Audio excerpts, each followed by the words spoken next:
Hola, qué bueno que nos acompaña en este segundo programa titulado En la búsqueda de la diferencia. Nos encontramos en la Universidad Autónoma del Estado de Hidalgo, en el Instituto de Ciencias Sociales y Humanidades. Y bueno, el objetivo de este programa precisamente es señalar los alcances que puede tener el estudio de las identidades en torno a los grupos minoritarios que se van a enfocar en el estado de Hidalgo. Bueno, pues le doy la palabra a mi compañero Carlos Mejía y gracias por estar con nosotros.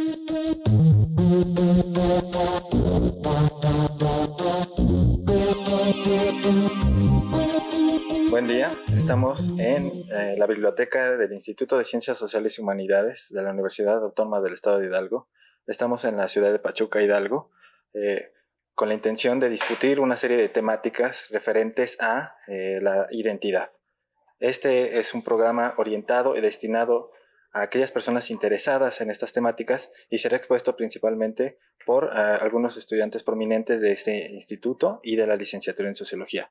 Tenemos presentes a tres de ellos, que es Alejandra. Bienvenida, Alejandra. Gracias. A David Hernández San Juan. Gracias. Y Fanny Mujica Trejo. Gracias. Estos estudiantes se encuentran realizando sus trabajos terminales en donde atraviesa justamente de manera horizontal y vertical el tema de las identidades, ¿no?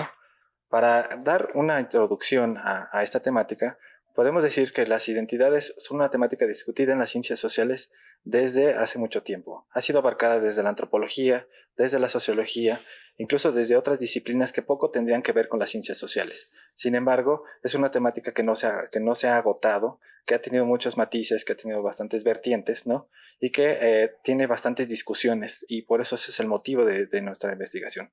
¿Cómo podemos definir identidad? Identidad, como una aproximación nada más, es el conjunto de recursos, de elementos, de bases de sentido que dan sustento a los sujetos para guiarse en el qué hacer y el cómo hacer en sus elementos cotidianos en una coyuntura específica. Para hablarlo en términos sencillos o más aterrizados, la identidad es la forma en cómo se conciben unos sujetos frente a otros y frente a sí mismos, ¿sí?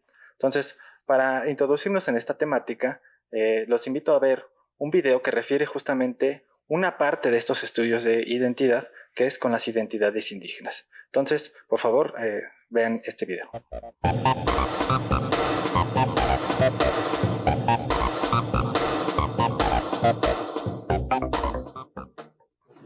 Hermanos y hermanas, somos indígenas y muchos preguntan ¿quiénes son los indígenas? Los indígenas somos los guardianes de la historia. En nuestra memoria guardamos todos los colores, todas las rutas, todas las palabras y todos los silencios. Vivimos para que viva la memoria y viva, no se pierda. Los indígenas somos los que, tomando como base el color que somos de la tierra, los primeros colores pintamos de los muchos que viven en el mundo. Los indígenas somos quienes señalamos el tiempo del que venimos, nuestro pasado viviendo hoy para no perderse y perdernos. Ahora los indígenas guardamos esa memoria para que los seres humanos vuelvan a ser el gran color que contiene todos los colores, los cantores de todos los sonidos y los de muchos y altos vuelos. Y si alguien pregunta quiénes somos los indígenas en México, los todos que somos, entonces respondemos: los indígenas somos los caminantes y el camino, somos quienes hoy caminamos para que México no se pierda.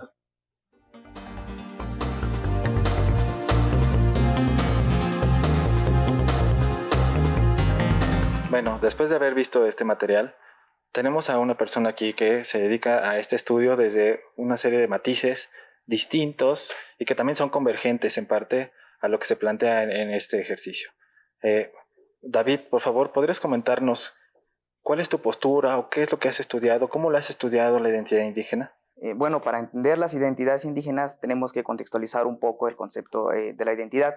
La identidad es un concepto que nace como una categoría analítica en la antropología, en la sociología, en la década de los 70, para hacer referencia a ciertos fenómenos que están emergiendo, tal es el caso de las reivindicaciones de las minorías étnicas. Bueno, estas identidades que se hacen referencia en esta década han ido transformándose a lo largo de este tiempo, puesto que son atravesados por diferentes procesos sociales que van emergiendo. Tal es el caso de la globalización, en donde ya no es posible concebir las identidades como entidades estáticas, sino que han ido cambiando y las definiciones identitarias también, por lo que la cuestión de cómo se interpreta la identidad en términos concretos, como es la lengua, tradiciones como la danza, ritos religiosos, han sido enriquecidas por otros elementos, y este enriquecimiento también trasciende la forma de cómo se conciben las identidades en la globalización, y han aparecido nuevas propuestas teóricas en donde, además de concebir elementos concretos como la lengua, también empiezan a atribuirle a otros elementos, tal es el caso de lo simbólico y el de las influencias de diversas nacionalidades que puedan atravesar una identidad de un colectivo. Bueno, la globalización plantea la pérdida de las fronteras, o más bien, bueno, más que pérdidas, son disoluciones de las fronteras, en donde la gente se ve acercada por los medios de comunicación, por los medios de transporte. Bueno, todos estos elementos afectan no solamente de manera negativa a los pueblos, sino que contribuyen a repensar su identidad, por lo que la forma de cómo se debe de interpretar y de abordar las identidades han ido cambiando. Bueno, las identidades indígenas son una construcción ideológica, puesto que, según Gilberto Jiménez, las identidades colectivas no existen, sino que las identidades son individuales. Las identidades colectivas son una analogía que, después de la existencia de las identidades individuales, empiezan a crearse identidades colectivas a través de experiencias de los otros, a través de las experiencias que se van compartiendo. Bueno, las identidades como entidades no estáticas y perdurables, sino que son identidades transformables y evolutivas en el proceso de la globalización, se entiende de manera diferente, puesto que estas nuevos abordajes o estas nuevas propuestas teóricas le atribuyen otros elementos u otras características a las identidades que se percibían en la década de los 70. Bueno, una de las características más importantes que se le atribuyen a estas nuevas identidades en la globalización es el caso de la persistencia en el tiempo, que es identidades que son, más que persistir en el tiempo, son modificables en el tiempo, puesto que es un proceso inacabado en donde las identidades tienden a acrecentarse en el sentido de que los individuos que pertenecen a una colectividad tienden a acrecentar su reservorio de conocimientos que hacen uso para desenvolverse en estos nuevos procesos sociales, que son propios de esta época en la que vivimos. Y ¿Cómo es ese ejercicio, por ejemplo, de que se entienden identidades indígenas y parece que suponen que todos los indígenas o los grupos indígenas o las indígenas son iguales o están en un ambiente bastante armonioso? ¿Tú qué me puedes decir acerca de esa concepción? La concepción armoniosa de las identidades indígenas no son otra cosa que discursos románticos que se han ido creando a través de estas décadas, en donde solamente se aluden a cuestiones observables como la lengua, las tradiciones, en donde todo es bonito porque el folclore es lo que representa más a los pueblos indígenas en esta época, o por lo menos así lo intentan mostrar ciertas autoridades, incluso federales, en donde las identidades solamente le atribuyen esos elementos folclóricos de un lugar, pero no, las identidades es más que esos elementos folclóricos y de esa visión armoniosa de una colectividad en donde las identidades tienden a tener otros elementos más allá del folclore. Tal es el caso de las estrategias que ellos usan para mantenerse vivos como colectivos. Estas estrategias no solamente son armoniosas, sino que incluso pueden hasta cierto punto mermar una colectividad, no en el sentido de desaparecer como tal, sino que para adaptarse a una realidad social, una realidad que es muy exigente, puesto que es atravesado por diversos elementos en esta época de globalización. Ok, no, pues muy interesante el comentario de David, haciendo ver justamente que existen una serie de distinciones para considerar las identidades como grupos homólogos, armónicos, homogéneos, ¿no? Y otros que intentan adaptarse o que no son tan semejantes unos entre otros, ¿no?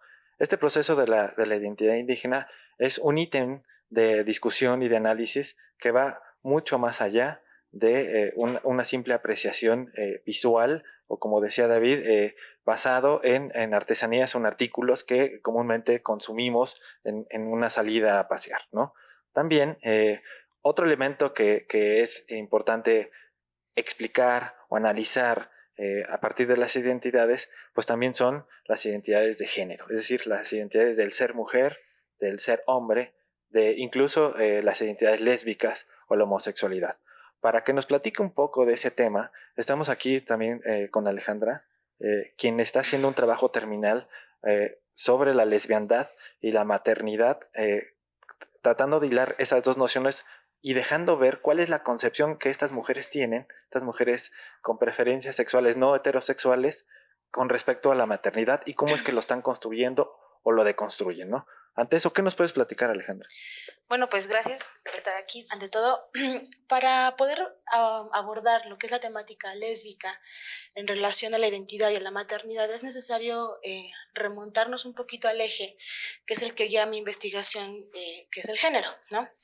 Y el género como tal establece una serie de binomios, ¿no? El primero es hombre-mujer o mujer-hombre, ¿no? Y siendo que el género es la división primaria de la humanidad, ¿no? Establece este juego de binomios, ¿no? Hablamos de hombres y mujeres y hablamos también de espacios públicos y privados, hablamos de lo legítimo y lo ilegítimo, es decir, de toda una configuración simbólica de los elementos sociales y culturales que determinan el deber ser de hombres y de mujeres, ¿no?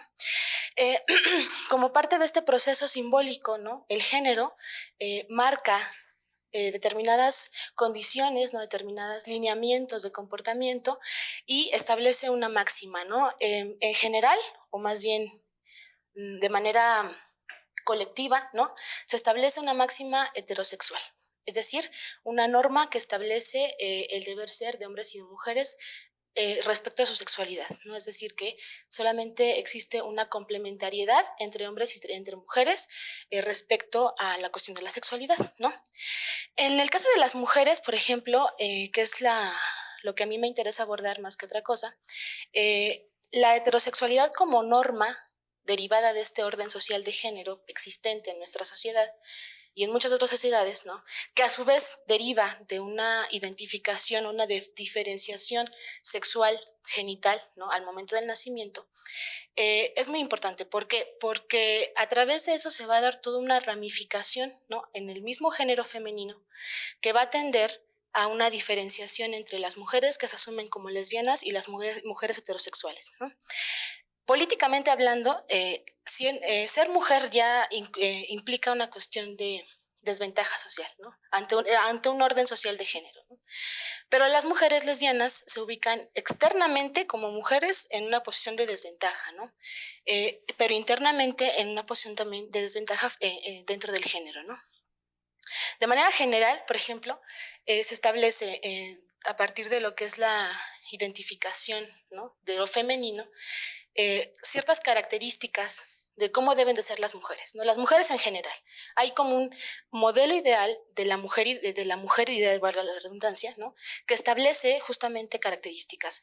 La sumisión, la pasividad, la receptividad, aunado a ideas de cuidado, de sacrificio, de darse a los demás, ¿no? Que van muy ligados con otra norma que establece el orden social de género, que es la maternidad, ¿no? Entonces, hilando estas tres conceptos, que es identidad, lesbiandad y maternidad, se hilan y se pueden articular a través de lo que es la identidad de género femenino, ¿no? Esta identidad que va marcando algunas pautas, ¿no? De comportamiento, de cómo deben ser, de sentir, de actuar, de pensar, ¿no? General. Obviamente, ¿no? El discurso oficial maneja esta idea general del ser mujer, ¿no? Sin embargo, pues sabemos que no es la mujer, sino las mujeres, ¿no? Aunado un poco lo que comentaba David con respecto a las comunidades indígenas, ¿no? También tiende a afectar esta parte, ¿no? O sea, es la mujer, hablamos de la mujer indígena o no indígena, ¿no? Hablamos de la mujer pobre, la mujer rica, hablamos de la mujer lesbiana, la mujer heterosexual, ¿no? O sea, hay una serie de elementos que constituyen y componen a las mujeres, ¿no? Y que no se puede hablar de la mujer, sino de las mujeres, ¿no? Y en ese sentido, es como se aborda también la cuestión de la maternidad, ¿no? Refiriéndome específicamente a lo que es el tema de lesbiandad, la situación de las mujeres lesbianas dentro del género como tal, como este orden que establece dos cosas, primero, y recordando un poco, es la heterosexualidad y la maternidad, conjugan esos dos elementos, ¿no? Primero, dentro del género se ven, hacen una ruptura, ¿no? Con este deber ser heterosexual. Eróticamente, afectivamente, no se identifican, en ese sentido de identidad, no se identifican con un hombre, ¿no? Sino con una mujer. Establecen relaciones amorosas, afectivas, eróticas con otras mujeres, ¿no? Esa es una definición un poco resumida de esta autora, es Ángela Alfarache, que así define a las mujeres lesbianas, ¿no? Lo que permite también englobar un poco a las mujeres que se identifican como políticamente feministas y las que nada más se asumen como lesbianas. Entonces, las mujeres lesbianas en este orden de género, ¿no? Como discursivas, como divergentes de este género, adoptan también otra norma, ¿no? Que establece el género, que es la maternidad. Porque hay que recordar que el modelo ideal de la mujer es igual a madre, ¿no? La mujer que no es madre también tiene sanciones sociales que derivan de este orden, ¿no? La mujer que no es casada también tiene sanciones que derivan de este orden. La mujer divorciada y obviamente la mujer lesbiana, ¿no? Estableciendo este juego de binomios entre la buena mujer y la mala mujer, ¿no? ¿Cuál es la mala mujer? Pues obviamente son todas aquellas que no se pegan a la norma femenina, ¿no? Las prostitutas, obviamente las lesbianas, las divorciadas, las que no son casadas, ¿no? Las que no tienen hijos porque no cumplen con una serie de mandatos que va marcando lo que es el orden social de género femenino en este caso, ¿no? Sin embargo, ¿qué pasa con las mujeres lesbianas? ¿No? Ya para cerrar un poco la idea. Se encuentran obviamente en un discurso divergente, ¿no?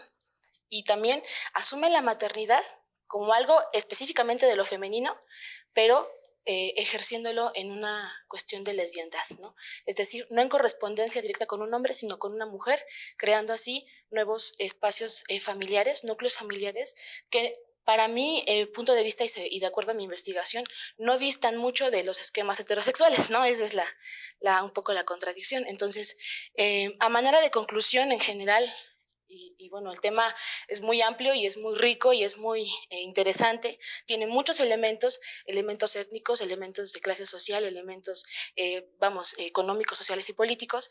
Puedo resumir o puedo concluir que, primeramente, las mujeres lesbianas, no por ser lesbianas dejan de ser mujeres, ¿no? Y entonces ahí está el elemento que las identifica como mujeres, que es la maternidad. Es un elemento identitario, la maternidad dentro de lo que es la construcción de la identidad femenina y la identidad lésbica. No, muy interesante, Alejandra. Muchísimas gracias por estar aquí, por el comentario. Y también hay otro elemento que es importante analizar, que es justamente el trabajo. Anteriormente el trabajo conformaba una serie de elementos identitarios básicos, incluso para algunas ideologías y para conformar bases sociales muy puntuales, ¿no? De estas temáticas justamente se encuentra con nosotros Fanny, que nos va a comentar de esto. ¿Qué nos puedes decir de esto, Fanny? Bueno, pues te voy a responder de una forma muy elemental, apoyándome en las cuestiones históricas, sobre todo del concepto de identidad.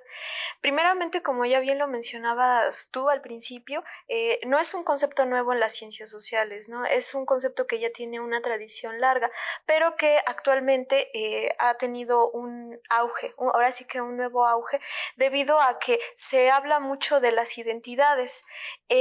Retomando igual lo que decían mis compañeros, pues bueno, ellos hablaban de identificación. Entonces, para poder hablar de trabajo, es necesario definir la identidad y la identificación. Como bien comentábamos, la identidad es un reconocimiento de nosotros y de los otros o de los demás.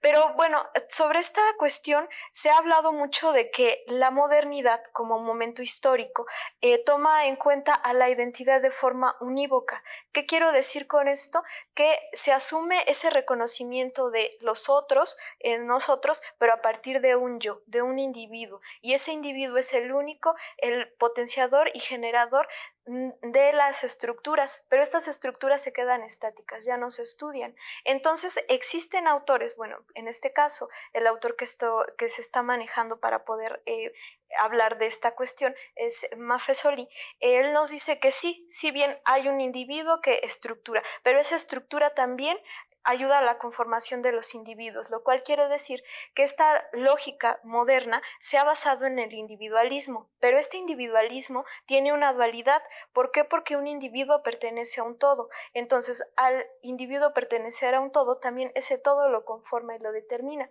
En este caso, uno de los elementos importantes de esta lógica moderna fue el trabajo, que se creó como un concepto ordenador de las sociedades. El trabajo era el equivalente del progreso.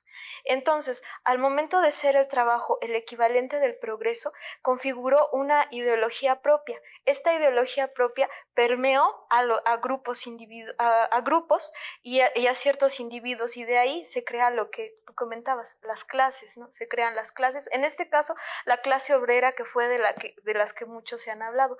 Pero bueno, al hablar de clases obreras y de toda esta articulación, no podemos decir que es solamente una identidad laboral o de una identidad de trabajo. ¿Por qué? Porque entonces sería de algún modo ir reduciendo el concepto tan amplio que tiene la identidad, ¿no? en esta cuestión social, porque no podría ser que se reconozca un individuo nada más por el trabajo o el ejercicio que hace de su trabajo, sino que aquí en este autor nos maneja las dimensiones de la identidad, las diferentes configuraciones de la identidad, y para esto nos habla de las identificaciones.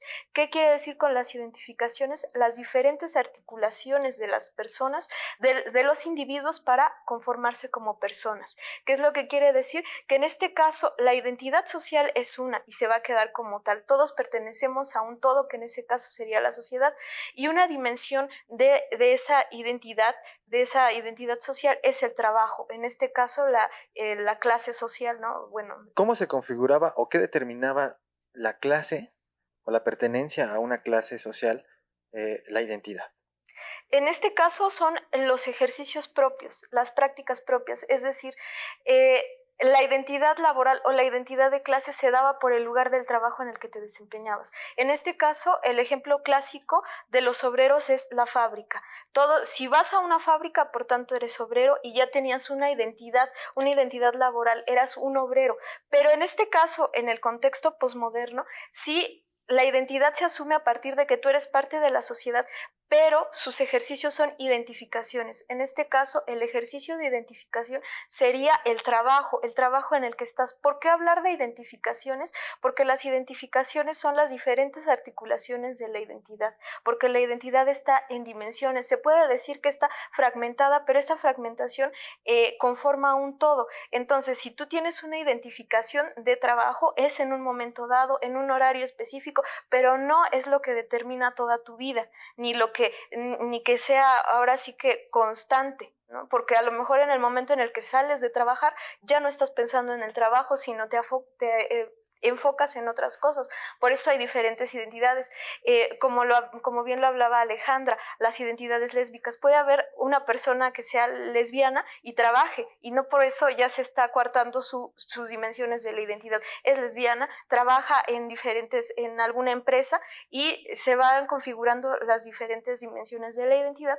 Así, por tanto, también se caracterizan las cuestiones de clase social, de etnia y demás, como también lo comentaba David. Pero bueno, la intención de esta exposición es resaltar que el trabajo en su ejercicio consiste en una identificación. Probablemente en su lógica ideológica sea como una identidad, pero lo que se está buscando es resaltar que su ejercicio es una mera identificación, debido a que actualmente existen muchos estudios que hablan de la identidad, de configurar la identidad a partir del trabajo. Si bien el trabajo condiciona formas de vida, pero no las determina por completo. Ese es ahora sí que el meollo principal de lo que se pretende abordar. Muy interesante justamente este ejercicio que da cuenta de que el trabajo no solamente determina el todo en un ser social, ¿no? Sino que puede ser una persona en un trabajo, en un empleo, en una clase social, puede ir a algún equipo de fútbol, puede gustarle algún género musical, ¿no? Y no, ni una ni otra determina de manera total a la construcción del sujeto mismo, sino una totalidad de elementos, ¿no? Después de haber revisado estas tres posturas, vamos a hacer una pequeña pausa y vamos a que Angélica les haga una serie de invitaciones.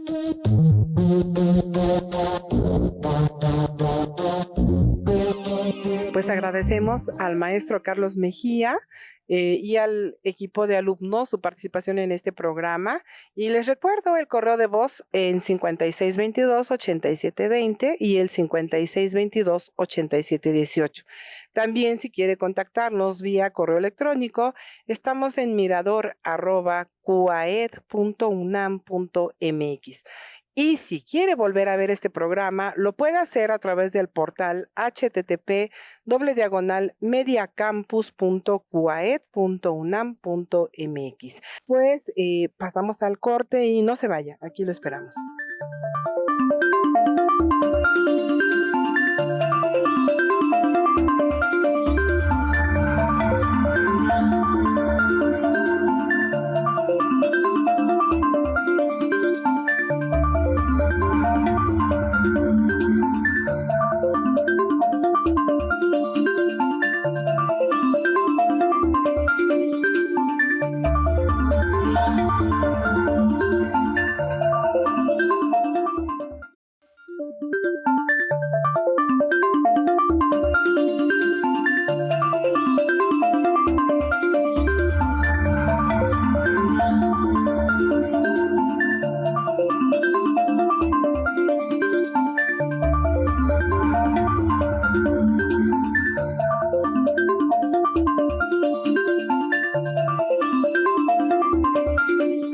Bueno, pues tenemos un correo de voz para que usted se pueda comunicar con nosotros. Es el 5622-8720 y el 5622-8718. También contamos con un correo electrónico que es mirador@cuaed.unam.mx. Y pasamos nuevamente con Carlos Mejía a sus comentarios. Gracias. Muchas gracias por continuar con nosotros aquí en el Instituto de Ciencias Sociales y Humanidades de la Universidad Autónoma del Estado de Hidalgo. Estamos platicando sobre las identidades y bueno, Alejandra, David y Fanny ya nos han expuesto una serie de elementos importantes con respecto a la lesbiandad, con respecto a los grupos indígenas y con respecto a las identidades o identificaciones laborales, ¿no? Pero hay algo que de alguna manera me aqueja y que me gustaría saber su opinión, ¿no? ¿Qué papel juega la globalización, estos contextos acelerados, la modernidad, la tecnificación, los medios de comunicación tan avanzados para marcar definir una serie de identidades en un proceso donde todo está en bastante cambio, ¿no? Con respecto a cada una de sus temáticas? Por ejemplo, los grupos indígenas, por ejemplo, la gente que labora o que cambia de empleo a cada momento, o los empleos se modifican, o los grupos lésbicos. ¿Qué nos puedes decir de esto, David? Bueno, el papel de de la globalización en la concepción de la identidad es fundamental, puesto que nos invita a hacer una reflexión y un replanteamiento del propio concepto, en el cual la concepción clásica de la identidad que inicia en los 70s ya no tiene la capacidad de dar respuestas a estos procesos actuales, por el cual nos lleva a un replanteamiento del propio concepto de identidad, en el cual se le tiende a atribuir nuevas características a la identidad. El más importante que yo creo es la característica de la desterritorialización de las identidades, puesto que los Estados-nación se ven hasta cierto punto diluidos por estos grandes flujos migratorios, grandes flujos de información en donde se acercan las personas y los lugares. Bueno, todo esto contribuye a repensar lo que es las identidades indígenas. Si antes se concebía una identidad indígena que estaba contenida en ciertos elementos rígidos como es la lengua o las tradiciones, ahora nos lleva a pensar qué pasa con estos grupos indígenas que van a otros lugares, incluso extranjeros, a residir, en donde no pierden su identidad, pero sí existe una transformación de la identidad, puesto que empiezan a incluir otros elementos culturales que no son propios de ellos, pero que los asimilan como tal. Esto nos lleva a plantear de que la identidad hasta cierto punto tiene una plasticidad de tratar de amoldarse a ciertos contextos históricos y sociales que influencian de manera importante la forma de concebirse de un colectivo y de un individuo. Y bueno, yo creo que ese es el aspecto más importante que la globalización brinda a la identidad, la forma de plantear el concepto mismo. Ok, y una pregunta que me parece importante para que me la respondas brevemente. Aludes a que los grupos también se mueven, no son estáticos, ¿no? O pueden migrar. Pero, ¿qué pasa con los grupos que se quedan y tienen una invasión por llamarlo de alguna manera, de elementos externos? ¿Cómo sucede? ¿Cómo se lleva a cabo ese proceso? ¿Qué les pasa? La identidad tiene características importantes que le permite a moldarse, no solamente en estos procesos o flujos migratorios, sino que también los grupos que se quedan tienden a incluir elementos culturales que son ajenos a ellos, pero que las asimilan como tal. Esto lo que los lleva a plantear es que la identidad de ellos sufre un cambio, en este sentido es una transformación para tratar de responder a una realidad social que es eminente y que no es posible dejarla a un lado, ignorarla, sino que estos grupos empiezan a incluir ciertos elementos culturales ajenos y que no conllevan a un cambio total de identidad, puesto que no dejan de tener su identidad o no se pierde, sino que se transforman y ellos plantean una identidad un poco diferente como la tenían en años o décadas pasadas, pero esto no quiere decir que ya no tengan una identidad, sino que la identidad sigue ahí, sino que es una identidad hasta cierto punto transformada y la concepción de la identidad en cuanto al concepto también nos invita a replantearla para incluir estas nuevas formas y estilos de vida que vienen por la globalización. Ok, muy interesante, David, muchas gracias. ¿Qué nos puedes comentar sobre eso, Alejandra? Pues ciertamente reforzando un poco, más bien apoyándome un poco en lo que dice mi compañero David, en el caso de las identidades lésbicas y en general de las identidades que se construyen a partir de esta divergencia sexual como es la homosexualidad y la lesbiandad, bueno, pues en un contexto moderno, ¿no? Y en un contexto globalizado, donde fluye precisamente toda una serie de información, ¿no? Donde vemos que estamos bastante conectados con otro tipo de fronteras, de horizontes de pensamiento, de horizontes valorativos, bueno, pues se construyen de manera, creo yo, más dinámica, ¿no? Y con una serie de elementos externos. Por ejemplo, un ejemplo muy sencillo, si yo me asumiera como lesbiana, ¿no? Y entonces tengo 23 años y estoy todo en una sociedad globalizada, es decir, tengo acceso a internet, tengo acceso a medios de comunicación, la manera en cómo me construyo, ¿no? O en cómo me podría construir en un sentido identitario y en esta cuestión de identidad lésbica, no va a ser igual que hace 20 años, ¿no? Entonces, igual encuentro otra persona que se siente igual que yo, ¿no? Que asume elementos parecidos a los míos, pero con elementos culturales o sociales distintos y hay una construcción de ello pues un poquito más amplia, ¿no? De alguna manera se empiezan a abandonar, se ve en esta sociedad de cambio, en una sociedad de movimiento, se empiezan a abandonar un poco las nociones de pecado, de delito y de enfermedad o patología que se le adjudicaba a a los comportamientos homosexuales o lésbicos, ¿no? Entonces también el cambio de cómo se reivindica a la mujer en un contexto postmoderno, si se quiere manejar así, pues también influye en esta construcción de las identidades lésbicas, ¿no? Y de las identidades homosexuales en general, yo creo, esa es mi postura. Ok, ahí cómo influye el movimiento como movimiento social gay o lésbico gay. ¿Cómo influye? Pues yo creo que es un doble discurso, porque si bien puede otorgar elementos de identidad y más que nada como de comunidad, ¿no? De decir es que no están solos o no eres el único o la única a la cual le pasa esto, sino somos muchísimos, tiende a ser para las personas que pasan por este proceso que algunos le llaman un proceso de construcción de la identidad, en este caso de la identidad femenina para llegar a una identidad lésbica, pudiera ser de alguna manera un aporte pues no lo quisiera manejar en binomios positivos o negativos, ¿no? Sino más bien influye de manera constante y sonante, ¿no? El movimiento. Sin embargo, también dentro del movimiento, a través de un análisis histórico que hace Norma Mogrovejo, también como pues lesbianóloga, ¿no?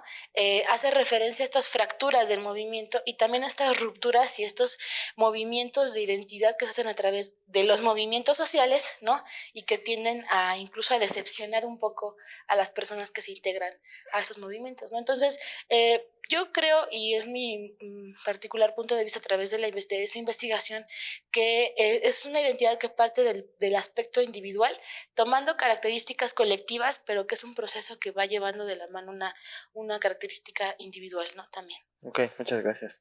Y Fanny, ¿qué opinas de este proceso globalizador, ágil, volátil, con respecto al trabajo y lo que implica acerca de ello? Bueno, pues el proceso de globalización y de aceleración que se está viviendo es un eje importante para el trabajo, debido a que se habla, ya en los estudios de trabajo se habla de este nuevo enfoque con la llamada flexibilización, la precarización y todo ello, pero más que nada, ahora sí que más que nada, en ese aspecto influye también el cambio en la ideología de la concepción del trabajo, porque si bien antes, como ya lo había comentado, se vivía aún se sigue viviendo para trabajar, pero antes un solo trabajo determinaba tu vida, ¿no? Si eras obrero para toda la vida, e incluso por eso el régimen de jubilaciones y bueno, ese fue el sistema, digamos, regulado que se creó en las empresas y en la mayoría de los trabajos. Sin embargo, con este contexto de globalización y de aceleración, ahora ya tienes la opción de cambiar de trabajos, de no poder estar en un solo trabajo, si a lo mejor influyendo en este caso la afinidad hacia ese trabajo ya no te gusta, puedes cambiarlo por otros. Aquí la desventaja de ello se viene viendo en la cuestión de la percepción de los salarios y de las prestaciones, por eso hablar de la precariedad, porque hay cambios en la elección de ello, ¿no? Si ya un obrero ya no ya tiene la opción de elegir no ser obrero para toda la vida, ¿no? Puede ser ahora ya de forma moderna un teleoperador, o bueno, moderna según se le quiera ver, un teleoperador, o puede ser trabajar desde su computadora en su casa, ¿no? Pero también en este caso estaríamos viendo que en este sentido, la lógica de las identificaciones, cómo se puede palpar más ahí. ¿Por qué? Porque puedes cambiar de trabajo, ¿no? Puedes identificarte de una manera a lo mejor en una empresa que tenía una dinámica específica, y cuando vas a otra que cambia completamente, o asimismo una cuestión sería muy interesante ver esa lógica de las identificaciones en las personas que trabajan por computadora en casa. O sea, si existe ese vínculo que se genera de identificación con otras personas, porque en algunos casos estas personas trabajan de forma aislada, pertenecen a un grupo pero trabajan de forma aislada, ¿no? Entonces es una parte importante. ¿Por qué? Porque a partir del elemento económico el sistema va moviendo y va reestructurando las cuestiones productivas a favor, digamos, de lo que sería el nuevo régimen de empleo, ¿no?, que se está viendo a nivel mundial, sobre todo en América Latina, con la cuestión de la precarización, y que va de la mano de la flexibilización, que tiene mucho que ver, me parece, con esta cuestión de la fluidez que nos habla, ¿no? Por ejemplo, Bauman, en este sentido de cómo se empieza a ver una modernidad, ¿no? Ok, pues muy interesantes los comentarios y la discusión con respecto a esto. Sin embargo, el debate queda abierto en muchos sentidos. Las intenciones también de abordar con mucho más profundidad estos elementos también queda latente, ¿no? Solamente que quisiera que me cerraran así con una frase pronta. ¿Por qué es importante estudiar las identidades? Fanny, por favor. Bueno, es importante porque como parte de las ciencias sociales, ¿no? O sea, creo que es importante retomarla porque, si bien ya tiene toda una tradición, en el aspecto actual o contemporáneo, es interesante retomarlo. Porque yo creo que sería interesante desde los aspectos subjetivos, porque muchas veces se vio desde fuera y no desde dentro. También es importante ver desde dentro, no tanto a la cuestión cognitiva, así profunda, sino una cuestión subjetiva, y cómo se hace, digamos, concreta, o cómo se puede ver en su práctica. Por eso es importante. ¿Está bien? La importancia de estudiar las identidades, en este caso las identidades étnicas o las identidades indígenas, pues que la cuestión indígena es una realidad que no ha sido superada, que aún sigue vigente, pero que las identidades tienden a ser muy, muy diferentes a cómo se concebían hace varias décadas, incluso hace pocos años. Y la importancia es ver cómo se han ido transformando estas identidades en cuanto a los indígenas, y cómo ellos se perciben como tal, porque es muy diferente catalogar a una persona indígena o darles una identidad que no le es propia, o que esta persona, en este caso el indígena, no le es propia. Bueno, en el caso de las identidades lésbicas, pues es muy importante porque atienden justamente a una división de la humanidad, pues primordial, que es el género, ¿no? Y como parte de la identidad general, pues abarca hombres y mujeres, ¿no? También creo que es importante, retomando un poco lo que comentaba Fanny, pues porque a través del estudio de las ciencias sociales, ¿no?, también se da un ejercicio de reconocimiento a la diferencia, ¿no? A través del abordaje de las identidades, y no de la identidad como una cuestión fija, ¿no?, sino de las identidades, estamos hablando de un cambio, de transformación, de flexibilidad, de un flujo constante, ¿no?, de las identidades. Y en el caso de las identidades lésbicas, pues es muy importante el reconocimiento de la diferencia, ¿no? Ok, pues muchas gracias a ustedes por estar con nosotros. Gracias a Alejandra, gracias. David, Fanny, por acompañarnos en este programa. Y gracias a ustedes por estar viendo Mirador Universitario y atendiendo justamente a estas inquietudes que los jóvenes y las jóvenes estudiantes están investigando para llevar a cabo información y conocimiento en esta universidad. Nosotros nos despedimos desde el Instituto de Ciencias Sociales y Humanidades de la Universidad Autónoma del Estado de Hidalgo, y muchas gracias.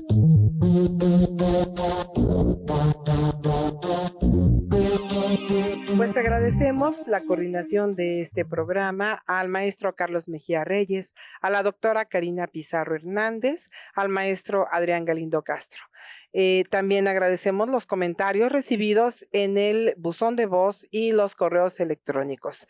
No se vaya, quédese con nosotros. Nos espera para la siguiente sesión un programa titulado Yo también soy diferente. Continúe, por favor, con Mirador Universitario. Gracias.